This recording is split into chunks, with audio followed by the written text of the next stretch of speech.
இந்த bed wash machine நான் தான் ஜெயிச்சேன். சரி கிளம்புனது போய் எல்லாத்தையும் கலெக்ட் பண்ணிட்டு பெட் டிஃபென்ஸை கட்டிட்டு அப்படியே ஃபாஸ்ட் மிஷின் பறந்து போ அப்படின்னு சென்ட்ரல் எனக்கு பறந்து போயிட்டேன் மக்களே. பார்த்தேன்னா ஒரே ஒருத்தர் தான் உயிரோட இருந்தான். சரி அவனோட பேஸுக்கு போய் நான் ரைட் பண்ணலாம் அப்படின்னு கிளம்பிட்டேன்.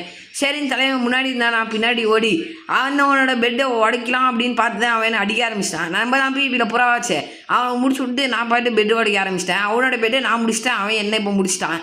சரி அப்படின்னு பார்த்தா அவன் இங்கே டைமண்ட் எடுக்க ஓடிட்டு இருக்கான் மக்களே. சரி இதை மலைக்கே விடக்கூடாது அப்படின்னு நான் போய் அவனை கொல்ல பார்த்தா அவன் என்ன போட்டான் ஒரு சரி ஓகே நம்ம அப்புறமா ரீஸ் பண்ணிக்கலாம் அப்படின்னு ரீஸ் பண்ணான்னா அவன் என்னோட பேர்ட்ட நோக்கி ஓடிட்டு இருந்தான்.